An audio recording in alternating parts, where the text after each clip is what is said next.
Baseball history is being written before our eyes, and one man is single-handedly tearing up the record books. Are you ready to dive deep into the phenomenon that is Shohei Ohtani? Get ready, because on Baseball Extra, we're dissecting the genius behind the greatest two-way player in generations. Welcome back to Baseball Extra, your go-to source for everything Diamond Side. Today, we're not just talking about a star. We're talking about a supernova. We're talking about Shohei Ohtani. And folks, what we're witnessing from him right now is nothing short of legendary. Just imagine, coming off a mind-blowing 5 no-hit innings, this isn't just a player. This is a force of nature. In his last 3 starts, opponents are barely breathing against him, hitting a paltry 109. And get this, he's allowed just one single run in those 3 starts. This isn't just good. This is another gear territory. We've seen him touch 102 miles per hour with his fastball, tying a career high. He wasn't just doing this against the struggling lineup. He was doing it against the Phillies, one of the better fences in baseball. But it's not just the velocity, though that alone is jaw-dropping. Over these last 3 starts, Ohtani has significantly increased his four-seam fastball usage, throwing it nearly 50% of the time in his most recent outing. This strategic adjustment is absolutely key to his recent dominance. However, it's his breaking balls that have truly been the difference maker, generating an insane number of swings and misses. It's like watching a magician on the mound, constantly reinventing himself. Now, let's talk about the strategic genius behind the scenes. After those 5 no-hit innings, there was a pivotal conversation. The decision was made. Playoff mode starts now. The goal? To stretch him out, perhaps for 6 innings in a game, ensuring that the postseason isn't the first time he pushes into that deeper territory. Dave Roberts, his manager, put it perfectly. Everything's gone so well to this point. We have the foundation in place. We have the base that we're on. Let's start treating this like October. This isn't just about winning games now. It's about preparing for the ultimate challenge. And having that plan well ahead of time is crucial. During that conversation, Ohtani was actually on deck, ready to hit, trying to decide if he wanted to stay in. True to form, he defers to his manager. But ultimately, he wants more. He always wants to contribute. The team is trying to figure out that perfect plan ahead of a start. Because, let's be real, after those 5 no-hit innings, the bullpen struggled, giving up 6 runs in the 6th. The fan reaction? You could hear the collective groan. 68 pitches? We could have used another inning from Shohei. Well, folks, he's ready to do it now. Now, let's switch gears for a moment and appreciate the incredible talent he's facing. He steps onto the mound, falling behind Corbin Carroll. 2-1. You've got a 50 by 50 man on the mound in Ohtani. Equally dominant pitching and hitting, facing off against a 30 by 30 man in the batter's box, Corbin Carroll. Carroll, the first guy in his franchise's history to have a season like this. His goal coming into the year was more power, and he's delivered, with 31 home runs to 30 stolen bases. Lately, his speed numbers have gone absolutely crazy, after perhaps taking a backseat to his power for much of the season. It's a fascinating matchup. Yet, despite Carroll's incredible season, he's only hit 1 home run since September 6th. And what does Ohtani do? A curveball falls out of the sky to get him looking. The man who has more extra base hits than Corbin Carroll this season strikes him out. A masterclass in pitching. As we move to the bottom of the 2nd, Gabriel Moreno leads off and takes a ball from Ohtani, who just worked a clean 1-2-3 first inning. Meanwhile, the Padres are up 4-0, thanks to a first-inning Ryan O'Hearn grand slam, keeping the pressure firmly on the Dodgers. Ohtani misses high and inside to Moreno, making it 2-0. Moreno is coming off a 3-hit game on Sunday and boasts a 381 average over an impressive 11-game on-base streak. He's a guy who has consistently hit the Dodgers hard, whether it's playoffs or the regular season. 7 home runs and 26 RBIs in 27 games against LS speak volumes about his performance against them. The count moves to 3-0, and then a full count, 3-2, and Ohtani delivers. He blows a fastball by him after falling behind. Ohtani strikes out Moreno for the first out of the 2nd. He's now retired the first 4 batters he's faced since those 5 no-hit innings against the Phillies. Talk about maintaining momentum. A little high with a fastball to Blaze Alexander, who has taken over the everyday third base job with Eugenio Suarez going to Seattle. It's truly remarkable what these Diamondbacks have become. Selling off pieces at the deadline when they were 9 games back, yet they're still performing. You look at an offense that discarded Suarez, who had 36 home runs at that point, and Josh Naylor, who was hitting 290. Then Goriel blows out his knee. Yet, they're still fourth in the majors in runs and have been even better since those guys left. It defies conventional wisdom. The production has only continued to increase. And you have to remember, Suarez was on fire with the long ball when he and Naylor went to the Mariners.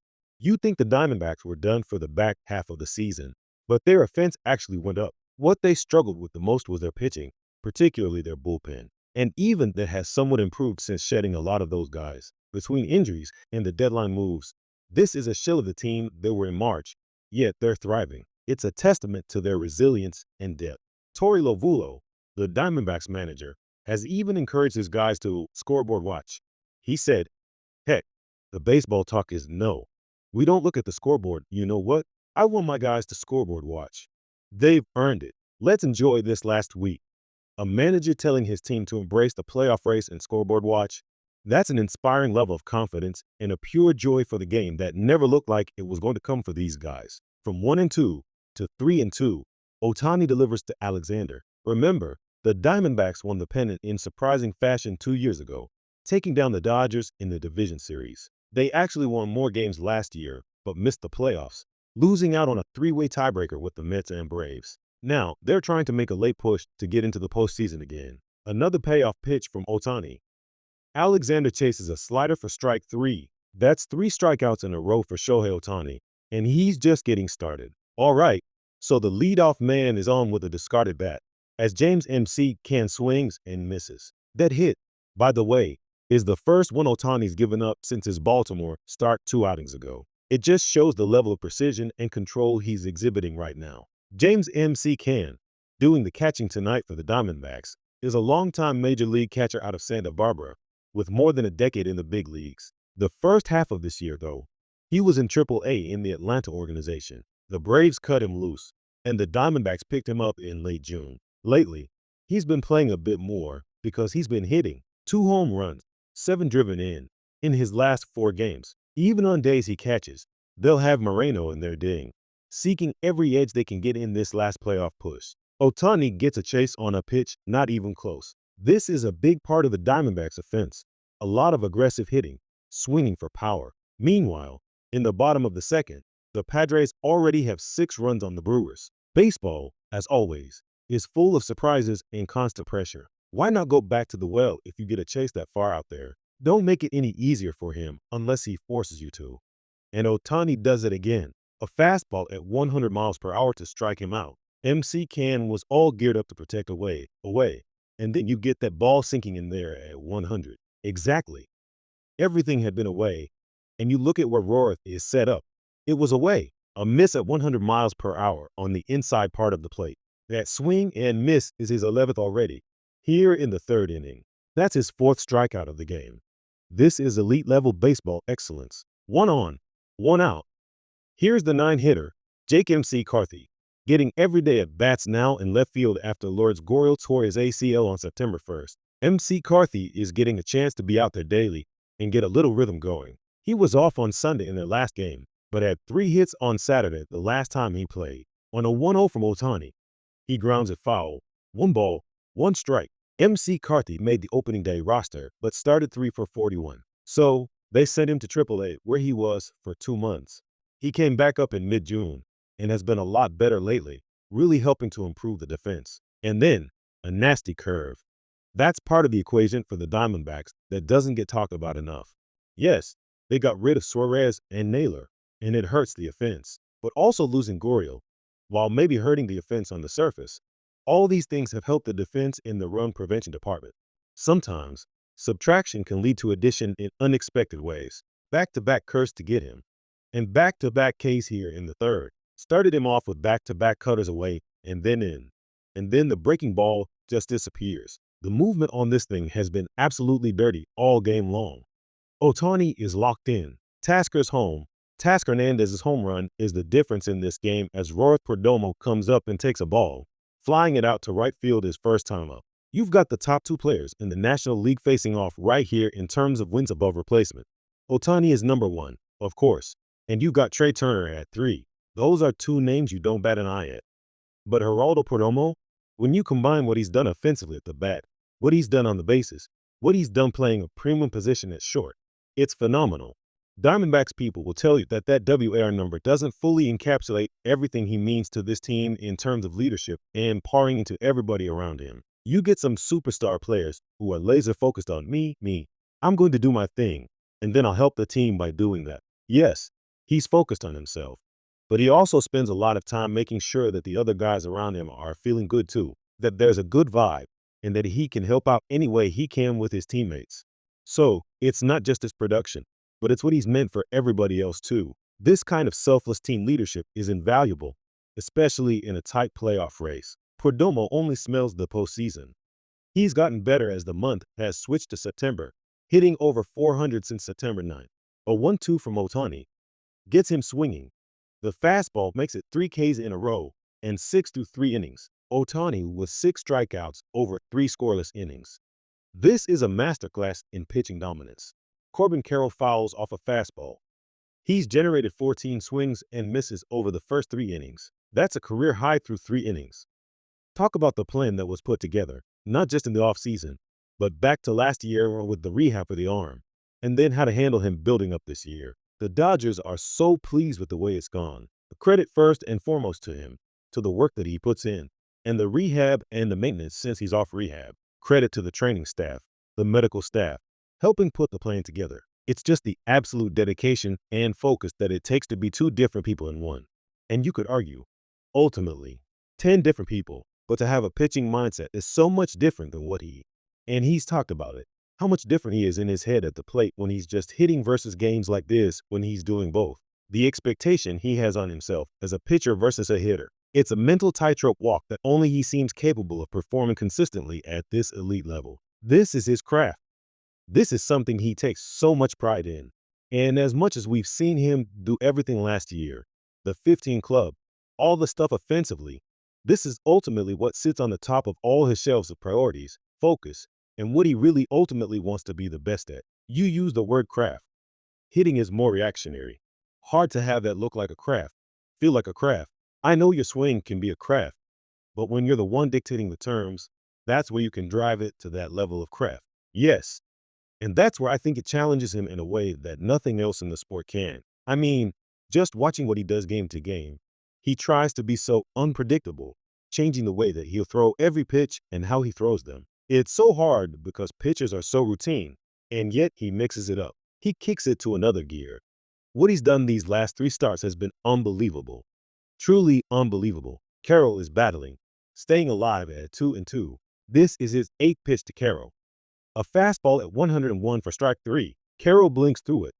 There's a curve that he got him looking with the first time. And here's the opposite of that. Straight and firm. Corbin Carroll thought it was going to continue off the plate. I mean, this is dotted, folks. Right on the outside part of the plate, 101 miles an hour. Talk about elite performance. Jumbo jacks for all. 7 Ks already for Shohei Ohtani. A slider misses away to Gabriel Moreno. You know, Jerry Seinfeld has spoken a lot about craft back to that word. It took me a second here. I wanted to find his exact definition of it before I brought it up. Solitude and precision. Refining a tiny thing for the sake of it. Holy moly. That's not just for comedy. That describes Shohei Ohtani when he pitches. Seinfeld will spend months refining his jokes, down to the word, talking an all-timer. But behind the scenes, in that solitude, that stuff doesn't just happen, right? The greatness doesn't just happen. It's those moments behind the scene when the greatest of the great are boiling it down to the word. I mean, solitude and precision? You couldn't describe Shohei Ohtani any better. What he does on his own when no one is watching, when there aren't the trainers and the staff and everyone that can help you and give you access. What he does on his own. The hidden work is where true baseball brilliance is forged. 3-2 on Moreno. Martz at first, representing the tying run. Not as much of a running threat as he once was. A swing and a miss from Moreno. And back-to-back Ks for Ohtani, giving him 8 for the game. Watch this for just pure ride-up. This is like a softball rise ball with wicked movement up in the hands. Soared like for Moreno. No chance being able to catch up to that. 2 outs in the 6th inning. Another 2-2 pitch from Ohtani. Line drive, center field. Pa is there. And 6 scoreless innings from Shohei Ohtani. 19 and 2/3 innings over his last 4 starts with just 1 run allowed. He goes 6 innings for the first time. This is the Ohtani we've been waiting for. unleashing his full potential as the season winds down and the playoffs loom. What a performance! From the pinpoint control to the blazing fastball, the deceptive breaking balls, and the sheer mental fortitude to execute a game plan under intense pressure, Shohei Ohtani is showing us why he's in a league of his own. He's not just a player, he's a phenomenon, constantly pushing the boundaries of what's possible in baseball. This level of baseball dominance is rare, and we at Baseball Extra are thrilled to bring you every incredible moment. This is the kind of elite performance that defines careers and captivates fans. The strategic shifts, the physical demands, and the psychological mastery required to excel as both an ace pitcher and an MVP caliber hitter are simply unprecedented. We're witnessing a modern marvel, and every start, every at-bat is a must-see event. His ability to adjust, to kick it into another gear, as we discussed, is what separates him from even the most incredible athletes in the game. It's not just about raw talent. It's about the relentless pursuit of perfection, the solitude and precision that Seinfeld described, applied to the diamond. As the postseason approaches, Ohtani's readiness to go deep into games, to endure the grind, will be absolutely critical for his team's success. The decisions made by management now, the careful planning, and Ohtani's unwavering commitment to his craft are all converging to create something truly special. We are talking about a player who has redefined what a superstar means in baseball, not just with his individual achievements, but with his impact on every aspect of the game. The pressure is immense, but Ohtani thrives under it, turning every outing into a spectacle of baseball excellence. We here at Baseball Extra will continue to follow every pitch, every swing, every historic moment of this incredible journey. What are your thoughts on Ohtani's recent surge? Do you think he can maintain this playoff mode all the way through October? Let us know in the comments below. We love hearing from you. If you enjoyed this deep dive into Shohei Ohtani's phenomenal performance, please hit that like button, share this video with your fellow baseball fans, and most importantly, subscribe to Baseball Extra for more exclusive insights and analysis on the greatest game on earth. Your support helps us bring you more of the content you love. Thanks for tuning in, and we'll see you next time on Baseball Extra.